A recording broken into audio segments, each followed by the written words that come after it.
very happy to be here and looking forward to sharing our journey uh, towards building a regenerative farming system in Pakistan. Agriculture is the backbone of Pakistan's economy, especially its labor economy. It's thought that, or calculated by economists, that about 52% of the country's population, so over half, works directly or indirectly in agriculture. So it's obviously a massive share of the economy, and it's what keeps people employed for the most part in the country. And yet, we see that rural poverty in Pakistan is endemic.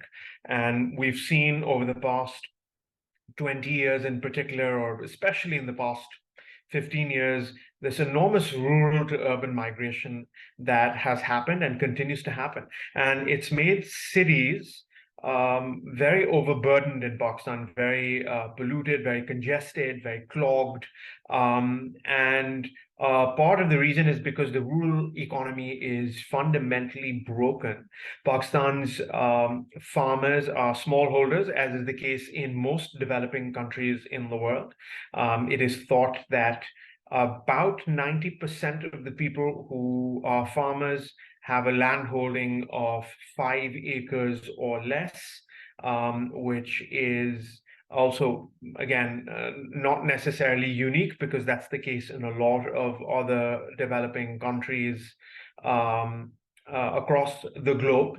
And what this has meant is that in a global agricultural system that is highly commoditized, and even more sort of dangerously than it being commoditized, is the fact that it has promoted monoculturalism. And we're going to talk about that. We're going to talk about some of the things that we're trying to do, but also, what many other regenerative systems in different parts of the world have done as well.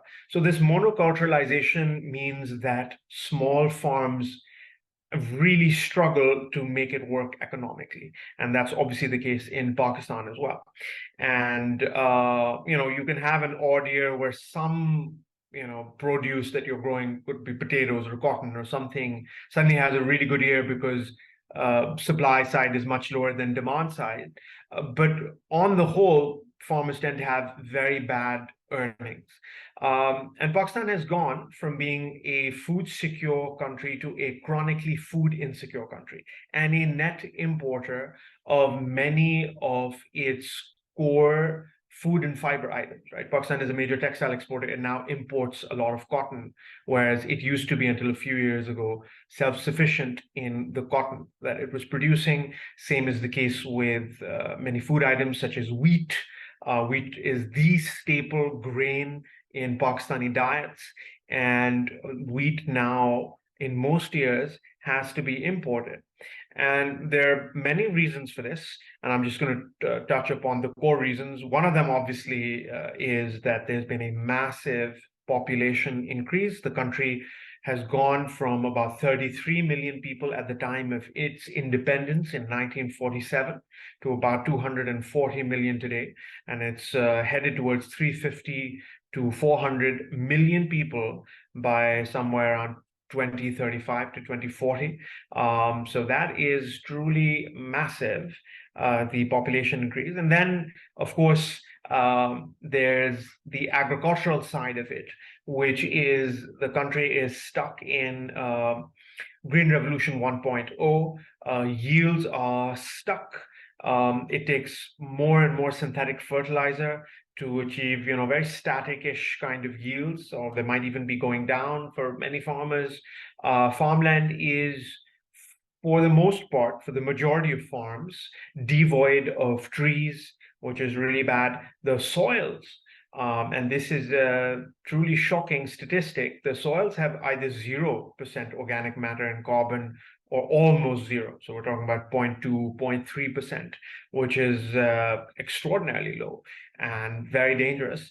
And then you have, for much of Pakistan's productive, quote unquote, agricultural land, You have very calcareous, so high calcium, highly alkaline soils, and generally very clay soils as well for most of Pakistan's agricultural land.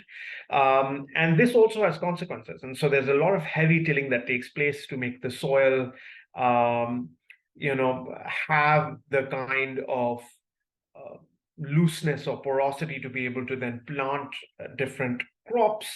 But because you don't have high humus and high organic matter soils, you don't have the porosity and structure in these clay soils. So you have to do heavy tilling, which further sort of degrades and continuously destroys the soils, right? So that's the status of the degenerative system that's currently at play. Now, let me briefly touch upon my own personal journey. I um, used to be in the world of finance. Then I took up the reins of a textile spinning mill in about 2016 in Lahore, Pakistan, when I moved from Wall Street there. And soon after I took the reins of this spinning mill, spinning, by the way, for those who don't know, is the process of making thread from gin cotton. So it's one of the earlier stages of cotton value addition and the production of fabric and clothing items, apparel.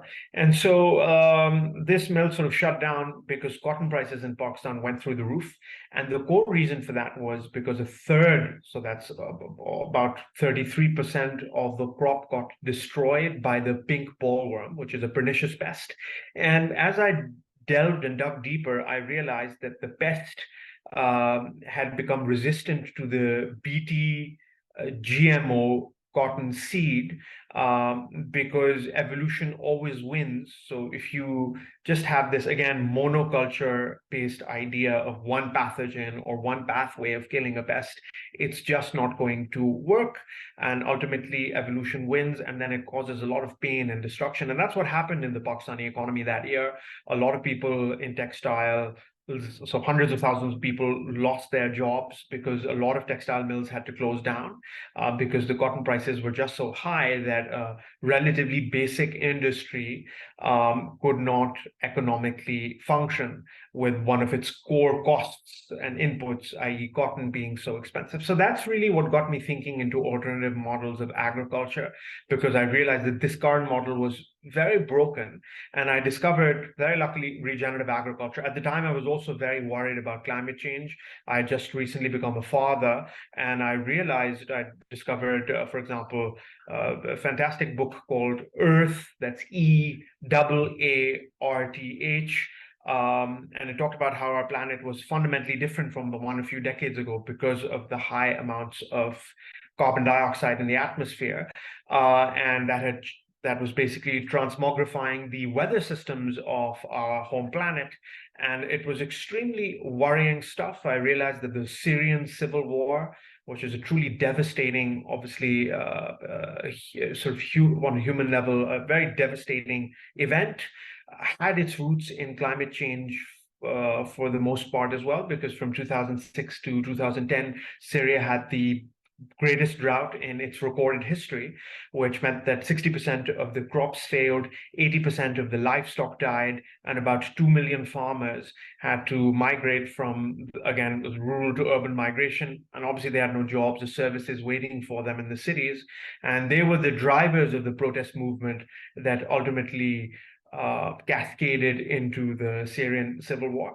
And I realized that if this was happening at, let's say, 0.9, ppm of carbon, and we are heading or at 0.9 degrees of warming over pre-industrial times, I thought this was very disturbing, because we are headed towards something like a 4.5 degrees warming.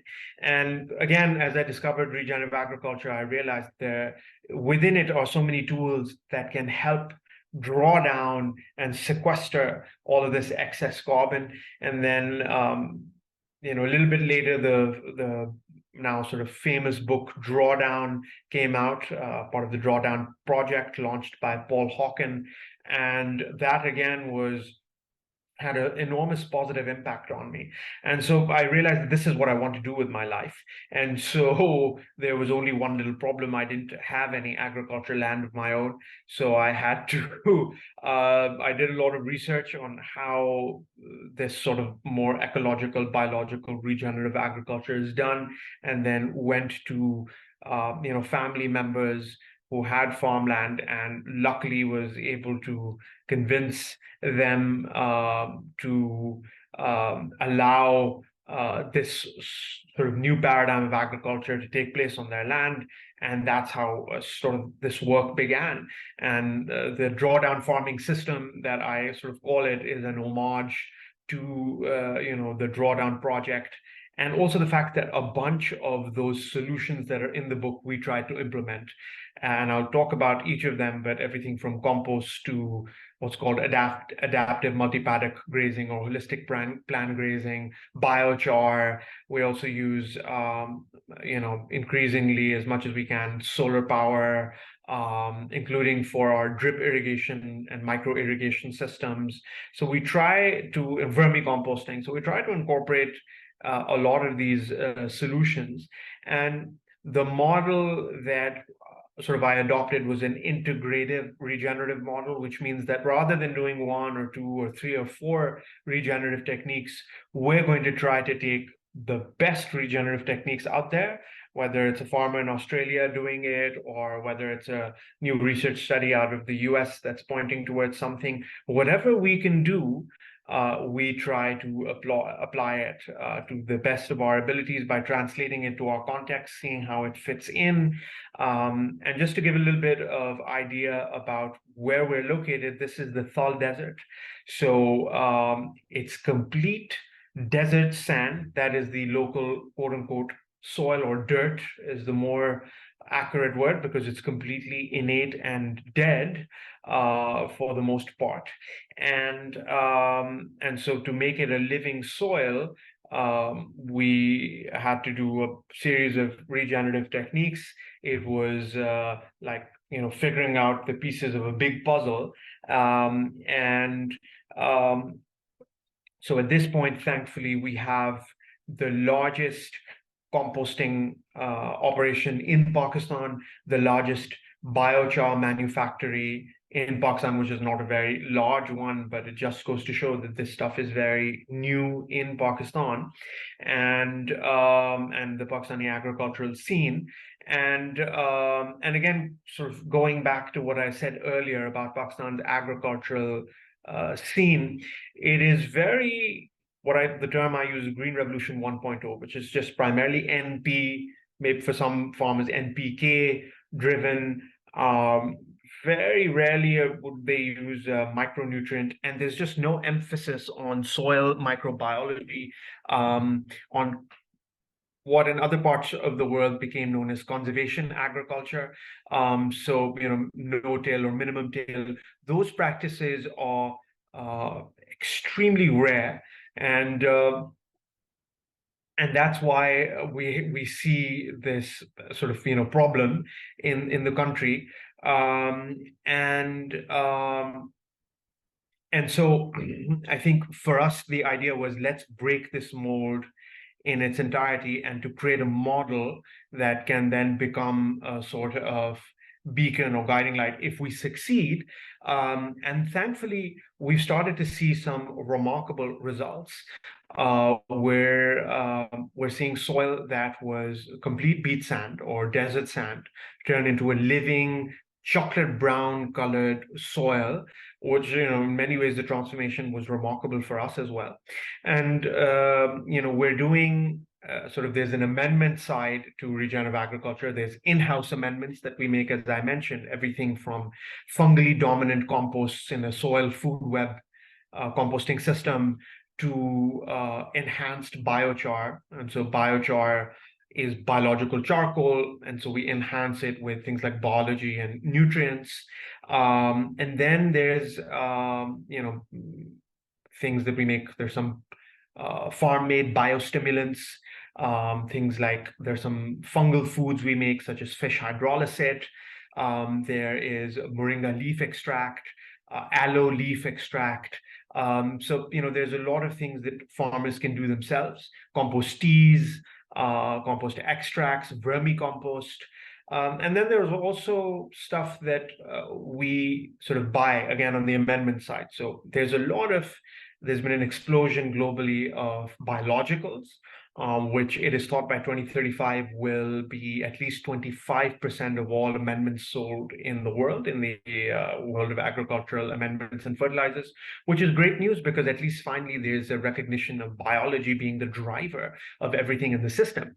So we do buy some biostimulants. We're doing some sort of testing for various crops to see, for Pakistan, if certain biostimulants really add a fillip and help the regenerative process become faster. Because a good biostimulant can enhance photosynthetic efficiency, which means that more root exudates go into the soil, makes the plant healthier, and more resistant to disease and pest pressures. And it also enhances the regenerative journey. So it's a chicken and egg thing with plants and soils. Healthy soils lead to healthy plants, but healthy plants also drive healthy soils. And if you can do both at the same time, through soil inoculants and compost, etc., being added to the soil, but also things being applied to the plant that make the plant healthier, the right kind of, let's say, biologically derived micronutrients or macronutrients, and biologically derived, biologically enhanced, drives the entire process and makes it much quicker. And we've seen this in the Thal Desert. You can see in some of the pictures in the slides on your screen, desert sand converted into a chocolate brown soil. And to do this fast, at blitzkrieg pace, which the world needs because we have too much excess carbon. We're at 1.2 degrees of warming, and this year was frankly hellish for millions and millions of people across all the continents. And this is only going to get worse. We know that the Paris Agreement says 2 degrees guardrail, 1.5 ideally. We're headed towards well beyond 2.0 degrees at this point. So imagine how bad things are going to get, God forbid. So for me, this is an incredible tool for us to sequester carbon and put it in the soils. Now, we're also doing other systemic changes along with the amendment side, and that's very exciting to me as well. So these are things like intercropping. So for example, this year with our sugarcane, we intercropped sunflower, and sunflower is a really good crop or plant for engendering mycorrhizal fungi in the soil. And for fans of Regeneration International, you all know that mycorrhizal fungi is one of nature's great gifts to ecosystems. And so the more mycorrhizae you have in a soil, it's a testament to how living the soil food web is. And we again saw the soil transformed very quickly, and you can see some of those pictures as well. So intercropping is something that's really exciting. A synergistic intercropping, we're starting to do it in our orchards. For example, having living mulches in our orchard rows where the trees are underneath it, something synergistic like an alfalfa or a sweet potato. Having alleys with something synergistic like a legume. We're also doing it with our row crops. And so that's really exciting. And then also agroforestry. And agroforestry, of course, even within that, it's an umbrella term. There's a smorgasbord of techniques within agroforestry. But in the very least, what I very strongly advocate is, if not in your main farmland, at least in all of your boundaries and borders for your different fields, you should have hedgerows and trees, because that's a major driver of life, whether it's beneficial birds, beneficial insects, but also crafting a microclimate that's much more beneficial for the plants you're trying to grow, especially as the world heats up.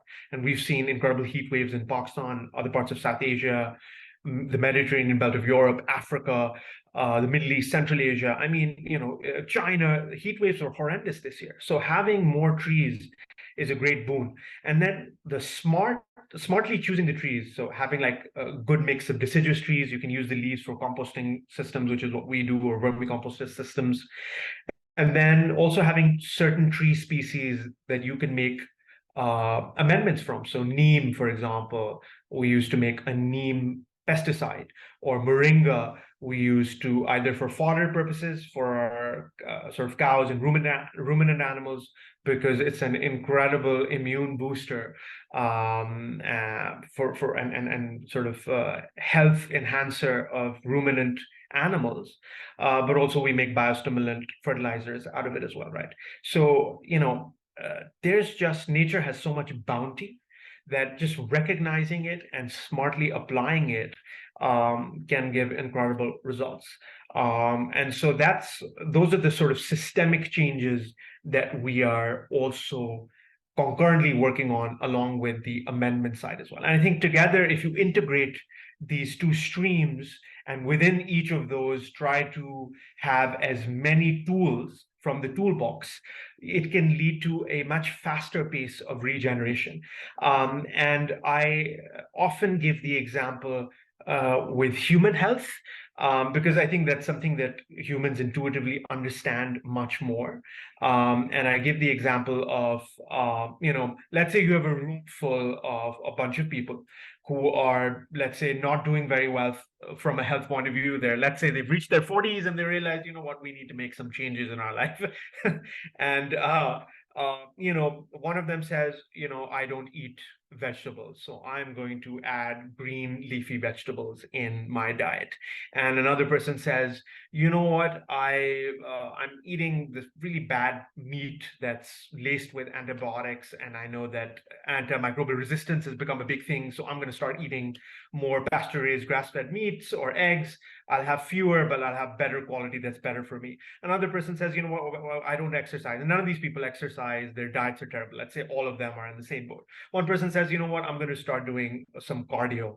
Another person says, you know what, I'm going to start doing some anaerobic exercising, so weightlifting, right?